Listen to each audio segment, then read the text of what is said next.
삼가고 행악하는 자들을 삼가고 손할례당을 삼가라. 하나님의 성령으로 봉사하며 그리스도 예수로 자랑하고 육체를 신뢰하지 아니하는 우리가 곧 할례당이라. 아멘. 하나님의 말씀이었습니다. 자, 우리 한번 늘 하는 대로 양손을 좀 가슴에 얹고 우리가 두 번 한번 외쳐보죠. 우리가 어떤 사람인지 하나님께 고백합니다. 나는 하나님의 특별한 사랑을 받은 사람이다. 두 번 합니다. 나는 하나님의 특별한 사랑을 받은 사람이다. 나는 하나님의 특별한 사랑을 받은 사람이다. 믿습니까, 여러분? 또 한번 외쳐볼까요? 같이. 하나님을 기쁘시게, 예, 사람을 행복하게. 예, 오늘은 설교 제목이 개들을 삼가라입니다. 개들을 삼가라. 아니, 이런 제목이 있을까? 근데 성경 본문에 그 말씀은 그대로 있습니다. 자, 어떤 사람이 차를 몰고 어느 시골길을 달리는데요. 문득 커다란 표지판이 보였습니다. 거기에 이렇게 쓰여 있어요. 개 조심. 근데 조금 더 이렇게 쭉 가다 보니까 또 표지판이 나왔는데요. 더 큰 글씨로 넣었습니다. 개 조심. 그래서 야, 도대체 얼마나 큰 개를 기르길래 이렇게 저 사인판을 저렇게 크게 붙여놨노. 그리고 이제 지나가다 그 집 앞에 딱 도착했습니다. 근데 그 집 앞에 조그만 푸들 강아지 한 마리가 꼬리 흔들면서 이렇게 반가워합니다.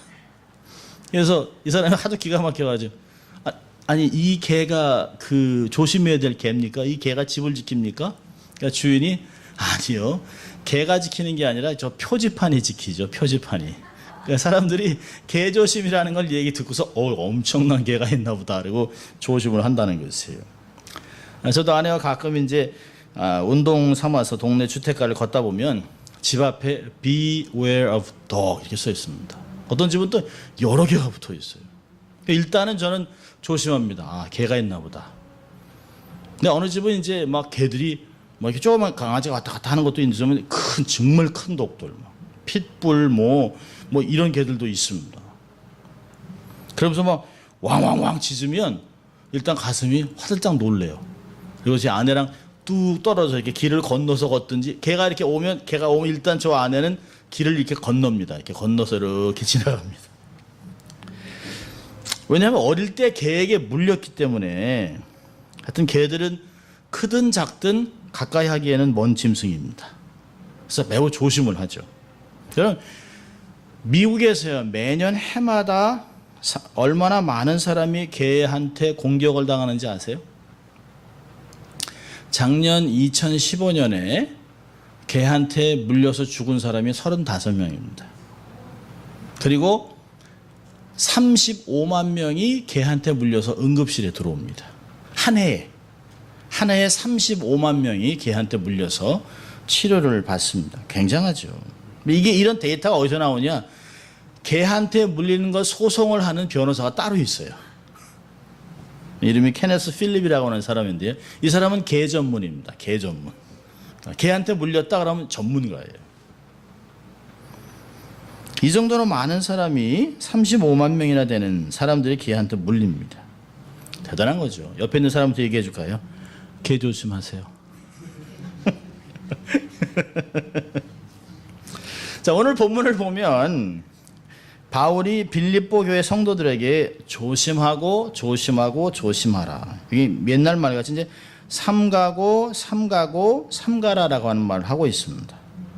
근데 과연 여기서 얘기하는 개들, 행악자들, 손할례당 이건 세 부류의 사람이 아닙니다. 한 종류의 사람을 그렇게 셋으로 부르는 것이에요. 한마디로 얘기한다면 형식주의자들을, 율법주의자들을 멀리하라, 조심하라라고 하는 말입니다. 근데 여기서 왜 사도 바울이 톤을 바꿔서 개들이라고 했냐는 것이에요. 본문의 개들은 코나스라고 하는 단어입니다. 그러니까 우리가 생각하는 보통 애완용 개가 아니에요. 여기는 들개를 얘기합니다. 들개. 개가 아주 싸납고 제멋대로 길거리에 돌아다니면서 먹을 것을 찾기 위해서 쓰레기통을 뒤지고 막 그냥 몇 마리씩 다니면서 서로 음식물을 빼먹기 위해서 막 뺏기 위해서 으르렁거리다 결국은 물어 죽이기도 하는 그런 아주 싸나운 짐승들입니다. 물론 주인도 없죠. 일정에 머무는 장소도 없습니다. 그래서 유대인들은 개들을 아주 더러운 짐승으로 여겼습니다. 그런데요, 유대인들이 자기들은 하나님의 택한 거룩한 선민이기 때문에 다르다라고 하면서 하나님을 모르는 이방인들을 개, 돼지 취급했다는 것이에요. 주인도 없고 언약도 없고 하나님도 모르는 그런 불결한 짐승 같은 백성들에 해서 상종하지 않았습니다. 사마리아 여인도 그랬잖아요. 예수님이 물 달라고 하니까 아니 유대인이 어떻게 저한테 물을 달라고 합니까? 우리는 상종하지 않는데 라고 하는 말을 합니다. 근데 오늘 본문에서 바울이 유대인들이 개처럼 취급했던 이방인들을 주의하라 이런 말이 아닙니다.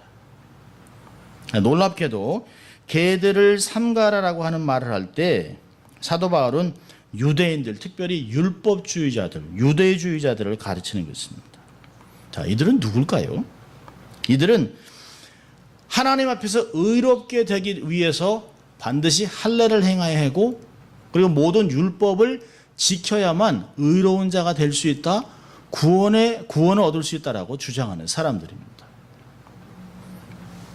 그러니까 바울은 거짓 가르침으로 빌립보 교인들에게 혼란을 주고 있는 유대인들에게 바울이 욕설을 퍼붓고 있는 것이에요.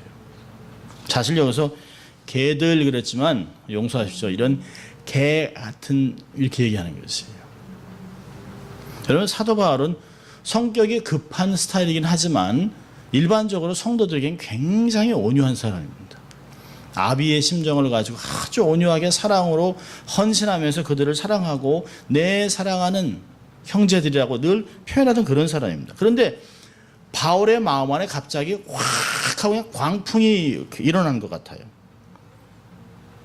그래서 바울은 유대인들에게 자신들이 불결하다라고 여겨서 이방인들을 개라고 부른 욕설을 그들에게 다시 돌려주고 있습니다. 당신들이 개라고 여겨 너희들이 바로 개들이야 라고 이야기하고 있습니다. 유대인들이 개들이고 악을 행하는 자들이라고 욕하고 있습니다.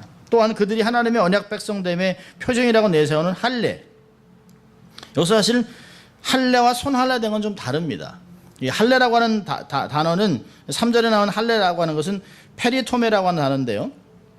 근데 여기서 손할례당 또 자기의 살점을 떼어냈다라고 하는 카타토메라고 하는 단어는 다르게 쓰고 있습니다. 월드 플레이 하면서 너희들은 할례를 행한 것이 아니고 단지 몸에서 살점을 떼낸 그런 상처투성이 인간이라고 이야기하고 있습니다. 여러분 본래 유대인들은 할례를 자신들과 하나님의 언약 관계의 상징이라고 여겼습니다. 그래서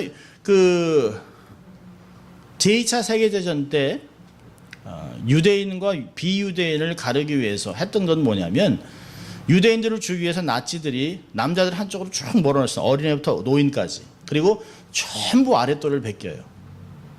그러면 할례를 행한 사람들은 다 유대인입니다. 어린아이부터 해서 모조리 다 죽였어요. 그들이 할례라는 게 뭘까요? 우리는 하나님의 언약 백성으로 우리의 몸에 하나님의 언약을 갖고 있다라고 하는 그런 자부심이 있었습니다. 자, 그런데 문제는 원래 하나님이 요구하셨던 할례의 원 기본 틀은 마음의 할례를 행하는 것이에요. 그리고 그것을 육신으로 표중으로 만든 것이에요. 여러분 신명기에서도 이렇게 얘기합니다. 신명기 10장 16절에 그러므로 너희는 마음의 할례를 행하고 다시는 목을 곧게 하지 말아라. 그런데 유대인들이 세월이 지나면서 할례라는 상징 자체를 중요하게 여기고 할례가 주고 있는 깊은 은혜, 그 뜻을 무시하고 살아갔습니다. 여러분 하나님이 택한 백성들이라고 하는 유대인들에게 선민이라고 택해서 그들을 열방을 섬기는 제사장 나라로 만들으셨어요. 그런데 예수님이 오셔서 모든 사람에게 당신의 죽으심과 부활하심으로 모든 사람이 누구든지 예수 안에 있으면 우리에게 언약, 새 언약을 주셨습니다. 그렇다면 할례를 행했느냐 안 했느냐 그게 중요한 것이 아니에요. 남녀노소, 이방인, 유대인 아무 상관이 없습니다. 종이든지 로마 사람이든지 헬라 사람이든지 유대인인지 아무 상관이 없어요. 누구든지 그리스도 안에 있으면 동일한 하나님의 언약 백성이 된 것이에요. 그런데도 예수님이 다 이루어 놓으셨음에도 불구하고 유대인들은 할례 자체에 가치를 부여하고 의미를 부여하고 있습니다. 그러니까 사도 바울이 얘기하는 거죠. 아무 가치도 없는 것을 가지고 왜 새로 예수를 믿는, 갓 예수를 믿는 이방인들을 이렇게 어렵게 하냐는 것이에요.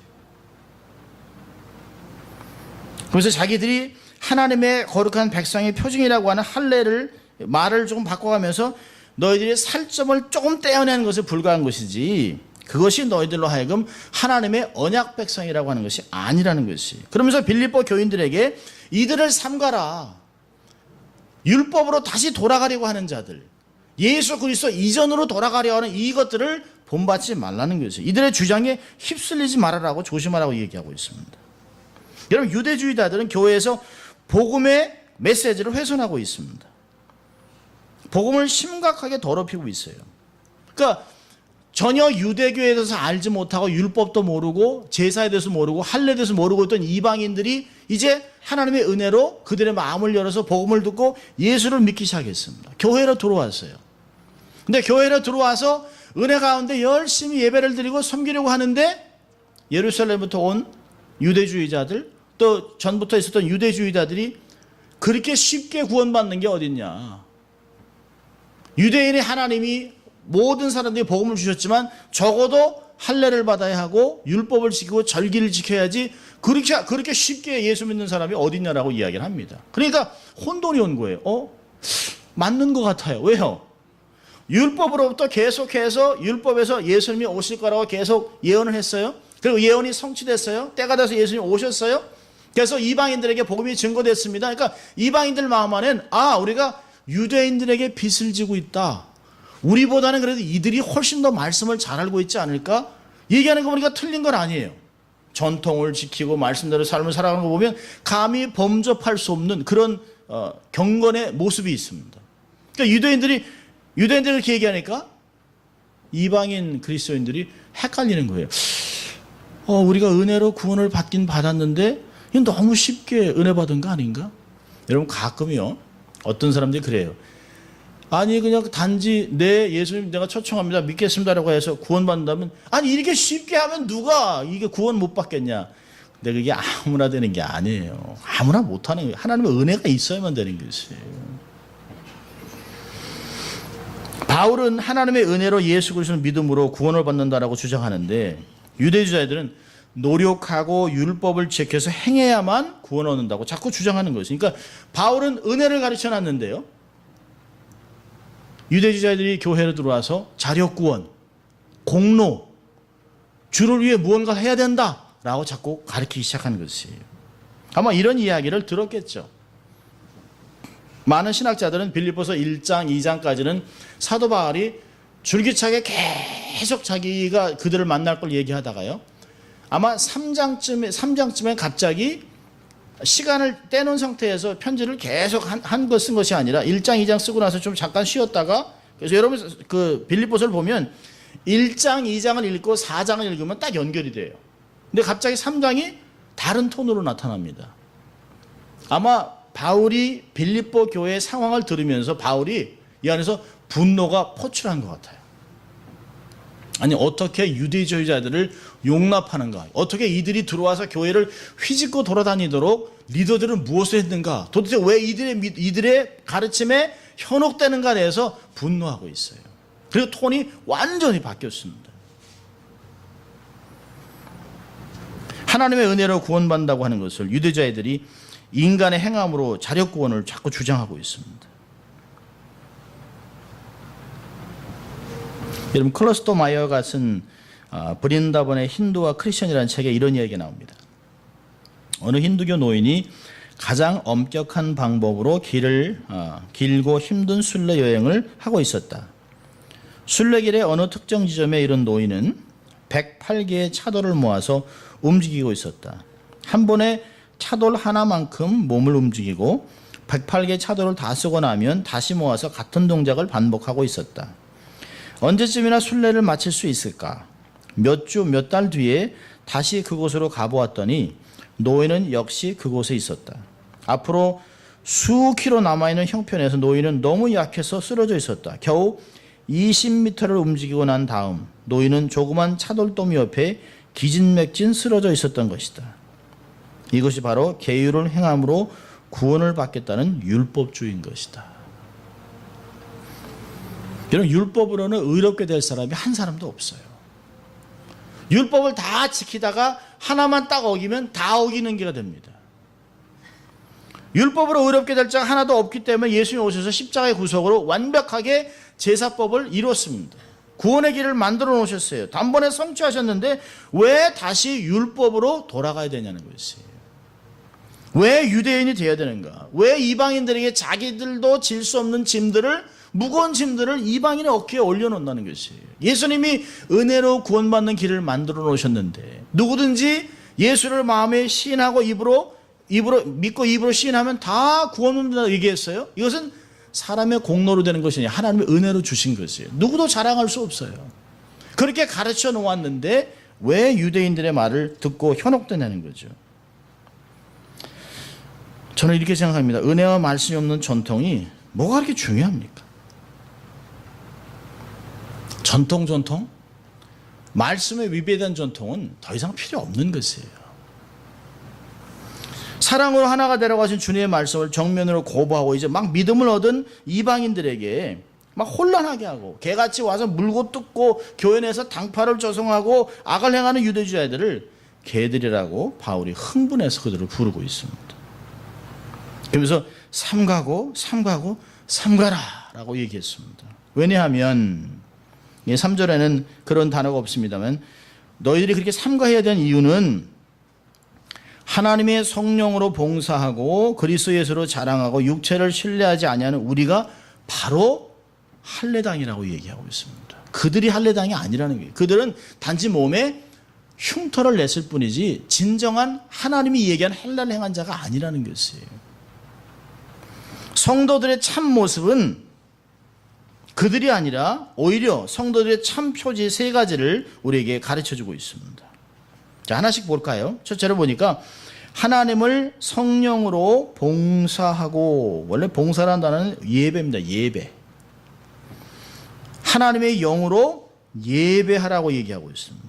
누가 진정한 기독교인인가? 누가 진정한 할례당인가? 하나님의 영으로 하나님을 경배하는 자들, 예배하는 자들입니다. 왜 바울은 빌립보 교회 성도들에게, 유대인들, 특별히 유대주의자들을 조심하라고 경고하면서 하나님을 예배하라고 말했을까요? 왜냐하면 예배는 구원받은 자들이 마땅히 행해야 될 것이기 때문에 그렇습니다. 이것이 바로 구원의 목적이에요. 하나님의 구원의 목적은 예배입니다. 여러분, 구약의 모세를 들어서 이스라엘 백성을 출애굽을 시키잖아요. 그때 출애굽기 3장 12절을 보면 하나님께서 모세에게 이렇게 말씀하세요. 하나님이 이르시되 내가 반드시 너와 함께 있으리라. 내가 그 백성을 애굽에서 인도하여 낸 후에 너희가 이 산에서 하나님을 섬기리니, 여기 섬긴다는 단어는 worship입니다. 하나님을 예배하리니 이것이 내가 너를 보낸 증거니라. 이 말 외에도 출애굽기를 보면 몇 번이고 하나님께서 모세에게 애굽 왕 바로에게 가서 내 백성을 가게 하라. 이들을 하여 광야에서 예배드리게 하겠다. 우리 하나님을 예배하겠다라고 하는 말을 반복해서 얘기하고 있습니다. 내 백성을 보내라. 그들이 나를 예배할 것이라고 얘기하고 있습니다. 여러분, 새로운 출애굽, 예수님을 통해서 새로운 출애굽이 있었던 신약, 예수님이 사마리아 여인에게 예배 장소와 형식에 집착하고 있는 사마리아 여인에게 얘기합니다. 어느 산입니까? 어느 산에서 예배를 드려야 합니까? 라고 하니까 주님이 요한복음 4장 23절 24절 이렇게 얘기합니다. 아버지께서 참으로 예배하는 자들을 신령과 진정으로 예배할 때가 오나니 곧 이때라. 아버지께서 자기에게 예배하는 자들을 찾으시니라. 하나님은 영이시니 예배하는 자가 신령과 진정으로 예배할지니라. 하나님을 향해 진리와 성령으로 공동체적 공예배를 드리는 것이 바로 성도들의 최고의 특권입니다. 아무나 드리는 것이 아니에요. 여러분, 예배는 불신자를 위해 디자인되어 있는 것이 아닙니다. 저는 개인적으로 시커 서비스를 안 믿습니다. 예배는 하나님의 택한 백성들이 와서 공적으로 시간을 정해서 동의를 한 것이에요. 하나님께 감사하고 하나님께 한 주간을 지난 것을 잘못한 걸 용서를 구하고 감사하고 그 하나님 주신 말씀을 받아서 세상에 축도를 통해서 파송을 받는 것. 그게 바로 예배예요. 주일 예배입니다. 근데 그것이 어떤 형식이 아닌 하나님의 영으로 예배를 드리는 것이라는 것이에요. 자, 두 번째 참 성도들의 표지는 어떤 것일까요? 그리스도 예수로 자랑하는 사람들. 여러분, 할례나 율법적인 전통이 크리스찬의 자랑이 될 수 없어요. 제가 이제 엄청나게 큰 교회를 한번 방문한 적이 있었는데요. 어떤 분이 이렇게 자기 교회를 소개합니다. 우리 교회는요, 최고의 대리석으로 깔아놨습니다. 10만 불짜리 파이프 오르간이 있습니다. 최고의 음향 시설이 있습니다. 예배드리기 아주 쾌적한 환경을 만들어 놨습니다.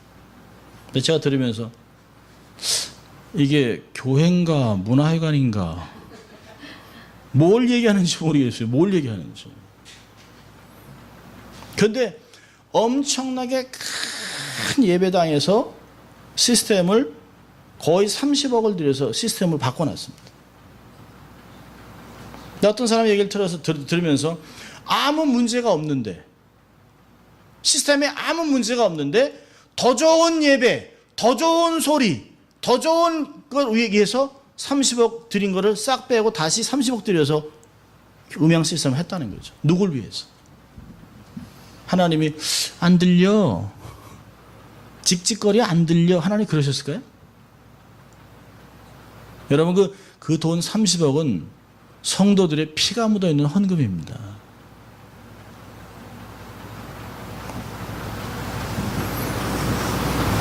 예수만 자랑하는, 예수만 영화롭게 하는 그것이 바로 교회 공동체입니다.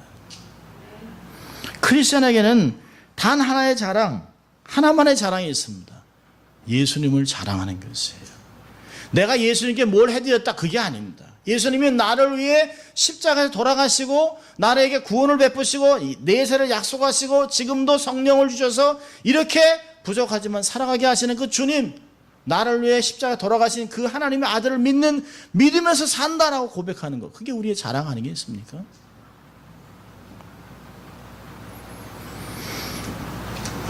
우리가 원수 되었을 때, 우리가 죄인 되었을 때 우리를 사랑하신다고 그 사랑을 증거하기 위해서 십자가의 독생자를 내주셨어요. 그 사랑을 우리가 어떻게 갚겠습니까? 그거 외에 자랑할 게 뭐가 있겠어요? 여러분, 예수 외에는 자랑할 게 하나도 없어요. 모든 것은 다 껍데기일 뿐입니다. 알맹이를 포장한 껍데기. 아무리 껍데기가 좋은 뭐예요? 알맹이가 좋아야지.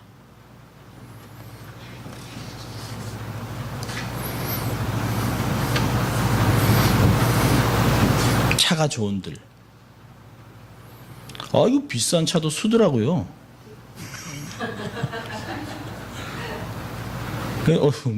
그 차나 내 차나 어느 차가 제일 좋은 차일까요? 가고 수고 그러는 거예요. 트래픽이 딱 걸렸는데도 옆에 롤스로이스 수더라고요. 제가 후리 가는데 딱 막혔는데 같이 서요. 그 차나 내 차나 근데 후리에 딱 막혔는데 딱 떠가지고 붕 날아가면 그건 좀 좋은 차겠죠. 자랑할 게 별로 없어요. 그렇게 좋은 차도 좀 있으면 또 새로운 차가 나오면 똥차가 돼요. 세 번째로 정말 진짜 할례당, 진짜 크리스천의 표지는 뭐냐면 육체를 신뢰하지 않는 것이에요. 반복해서 얘기해요. 2절을 반대로 얘기하는 것이죠. 육체를 신뢰하고 손할례당이고 악행을 하는 개들, 그들같이 우리는 전통을 신뢰하지 않는다 얘기하는 것입니다. 육체를 신뢰하는 유대주의적 할례주의와 대조시키는 말이에요. 유대인이야말로 얼마나 육체주의자인지 몰라요. 혈통을 따지지요. 그 다음에 종교의식을 주장하지요. 율법 얘기하지요. 얼마나 많은지 몰라요. 아주 배타적이에요. 자기들과 다른 것은 결코 용납하지 않습니다. 지금도 여러분 우리가 21세기를 살아간 주님이 재림이 얼마 남지 않았다라고 생각한 이 시간에도 유대인 이스라엘에 사는 정통 유대인들은 뭐라고 가르치냐면 메시아가 도래하면 메시아가 오면 그분이 왕이 돼서 온 땅을 유대인으로 다스릴 텐데 유대인 외의 모든 이방인들은 종이 돼서 유대인을 섬길 것이라고 얘기합니다. 그렇게 생각하는 유대인들이 이방인들을 개 취급합니다. 지금도.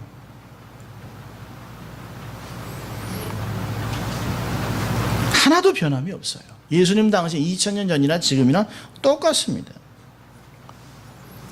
근데 크리스천들은 육체의 상처를 내서 그 표식을 앞세우고 자랑하는 사람들이 아니에요. 기독교인들은 본래적으로 육체를 자랑하지 않습니다. 본질적으로 우리가 허물과 죄로 이미 죽은 자들인데요. 드러낼 게 뭐가 있습니까? 참된 할례인의 크리스천들은 그리스도 안에서 나를 보는 것이에요. 누구든지 그리스도 안에 있으면 새로운 피조물이라. 한순간이 아니에요. 매번 새로워진다. 매번. 아이고 저 사람은 3년 전에 저렇게 큰 죄를 졌는데 그리스도 안에 있으면 새로운 피조물이에요. 날마다 새로운 옛 것은 없어져 버린 상태입니다. 그렇다면 오직 은혜와 긍휼 안에서 나를 보는 거예요. 나를. 다른 사람도 그렇게 보고 나도 그렇게 보는 것입니다. 여러분 집안이나 학력이나 재력이나 건강 같은 거 의지하지 마세요. 신앙생활을 근근히 하면서 모태신앙이라고 말하는 사람에게 제가 이렇게 물어봤습니다. 모태신앙이세요? 뭘 못하시는데요? 그러다 더욱이 당황했어요. 모태신앙이라면서요. 목사 아들, 장로 아들, 딸이라고 말하지만 이름대로 살지 못하는 사람이 얼마나 많은지 몰라요. 저는 아이들에게 가끔 얘기합니다. 너희들이 PK, 아빠가 너희 위해서 기도를 많이 했지만 너희들이 어디 가서 목사 아들이 뭐 저래, 목사 딸이 뭐 저래, 제가 누구 목사 아들입니다라고 얘기하기 전에 네 삶에서 하나님을 검증해내라는 거예요. 믿음은 당대입니다. 당대. 아버지 때문에 내가 되는 게 아니에요. 내가 하나님 앞에 내가 서 있는 것이에요. 저는 가끔 아이들한테 얘기합니다. 야, 참 난 너희들이 부럽기도 하다. 나는 엄마 아버지가 예수 믿는 사람이 아니었기 때문에 적어도 티네이저 될 때까지 부모의 기도를 받아본 적이 없다. 너희들은 얼마나 좋냐. 그렇다면 제가 얘기했어요.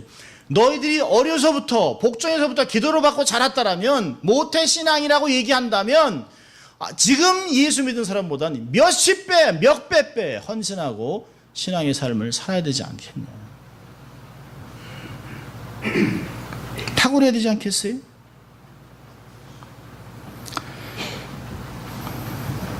저는 섬기던 교회에서 이제 가끔 이런 것들을 경험합니다. 초신자들이 이제 교회에 들어와서 참 교회를 기뻐하고 좋아하고 그러면서 이제 나름대로 이렇게 교회를 돌아봐요. 누가 시키는 것도 아니에요.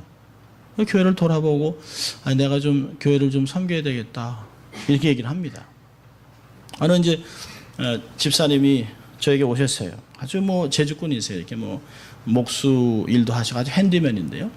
목사님 제가 너무 교회가 좋아서 사랑스러워서 목사님 허락하시면 제가 주중에 와서 이렇게 교회에 있는 문제들 같은 거 제가 좀 다 고치기도 하고 닦아내기도 하고 페인트 칠도 하겠습니다.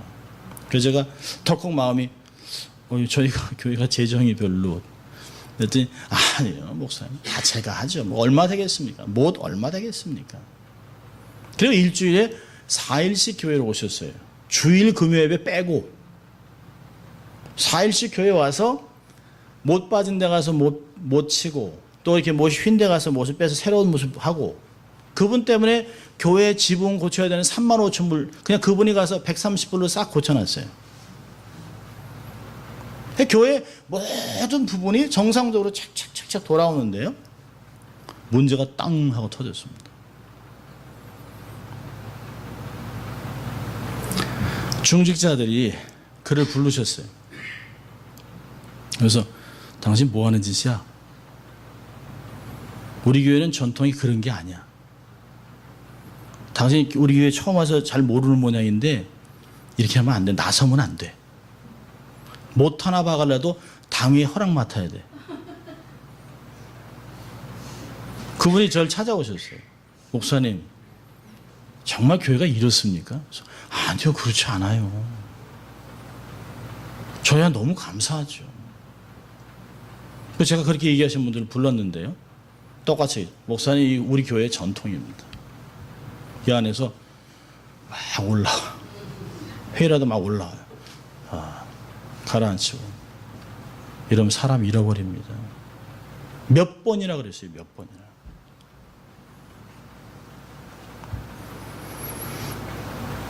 봉사하려는 사람들 열심히 찬물을 뿌리면 안 되죠. 우리도 들어야 합니다. 내가 이 교회에서 17년 있었어.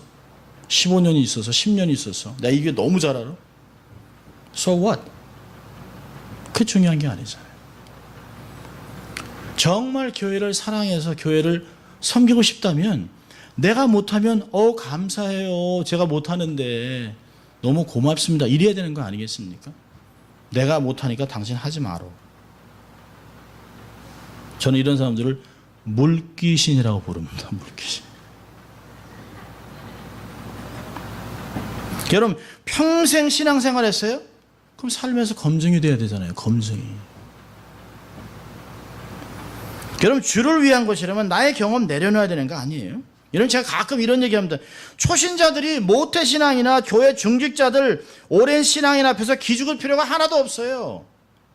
뭐 기죽을 게 뭐가 있어요? 다 하나님이 하신 건데. 주님이 말씀하신 대로 나중된 자가 먼저 될 자가 많습니다. 저는 오히려 초신자들이 불덩어리가 돼서 선교사로 나가는 걸 많이 봤어요. 하나님의 은혜를 감사하고 기쁨으로 교회를 세워나가고 한다면 얼마나 칭찬을 많이 받겠어요. 문제는 우리가 좀 생각해 볼 거 뭐냐면 우리도 처음에는 순수하게 섬겼어요. 그런데 어느 한순간 섬김을 내려놓고 전통을 유지하려고 합니다. 시간이 지나면서 율법주의로 굳어져요. 그리고 어느 한순간부터 우리는 그렇게 안 해왔는데 라고 은연히 밀어붙이기 시작합니다. 우리 그러지 않았어요. 우리 순수했던 사람들이에요. 여러분 지속적으로 겸손해야 됩니다. 다른 사람들에 대해서 나와 다른 사람들에 대해서 유연해져야 됩니다. Be flexible for the differences. 나와 다르면 다른 걸 수용하세요. 다른 걸 받아들이세요. 어째 사람이 다 똑같겠습니까? 다 다르죠. 나랑 생각하는 것도 배경도 다르고 성도 다르고 생긴 것도 다르고 다 다른 것이에요. 기뻐하세요. 그렇지 않으면 부러집니다. 내가 죽든지 상대방이 죽어요. 공동체가 죽습니다. 여러분 겸손은 어린아이들이 겸손한 게 아니에요. 겸손은 나이가 많고 중직자들, 교회에서 잔뼈가 굵은 사람들이 겸손해야 됩니다.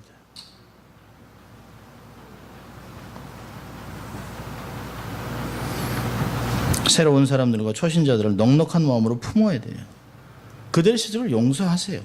용납하세요. 지적하고 꾸짖지 마세요. 격려해 주세요. 여러분 다음 세대가 새로운 사람들이 주 안에서 새로운 전통을 만들어가게 하세요. 전통 그렇게 오래 안 가요. 여러분 우리 교회가 이렇게 퓨가 있어 이렇게 앉았지만 이런 퓨가 없는 교회 많아요. 성가대 성가대 없으면 교회가 아닌 것 같은 때도 있었지만 성가대 없어요. 없는 게 많아요. 이 뒤에 기억하세요? 빨간 커튼 있던 거 기억하세요? 마치 뒤에 하나님 계시는 것 같이. 그래가지고 이 강대상 올라올 때 신발 벗고 이 벌벌벌벌 하던. 근데 앞에 강대상 뒤에 그 붉은 커튼이 있는 교회는 아주 오래된 시골 교회. 그런 데 아니면 없어요. 여러분 이제까지 주신 은혜 감사하세요. 그리고 새로운 전통이 이렇게 세워지게 되면 이제 세대가 바뀌어 나가는구나. 그러면 이게 풀어주세요. 여러분 젊은 애들한테 이렇게 앉아가지고 조용히 예배드리라고 하면 애들이 하겠습니까? 아니요, 안 그래요. 그들은 그들의 전통을 세워나갈 거예요. 중요한 건 정말 하나님의 영으로 예배를 드리고 있는가? 예수 그리스도를 자랑하고 있는가? 육신을 자랑하지 않고 모든 사람을 용납하고 막 품어주고 하면서 그러면서 예배를 드리고 있는가? 그리고 신앙생활 하는 거, 그게 중요한 것이에요. 그것이 예수 그리스도를 믿는 사람들입니다. 오늘 얘기하잖아요.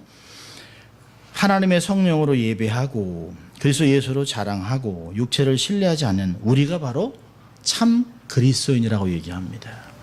한 주간을 살아가면서 정말 이렇게 놀라운 삶을 살아가는 여러분 될 수 있기를 주의 이름으로 축원합니다. 기도하겠습니다. 하나님 아버지 감사합니다. 오늘도 말씀을 통하여 우리에게 권면하시고 우리가 어떠한 모습으로 자세로 신앙생활을 해야 될 것인가를 교훈하신 주님 감사합니다.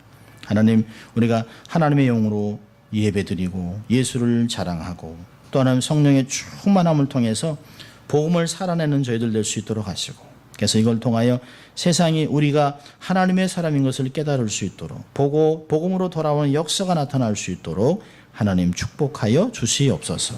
감사하고 예수님 이름으로 기도합니다. 아멘.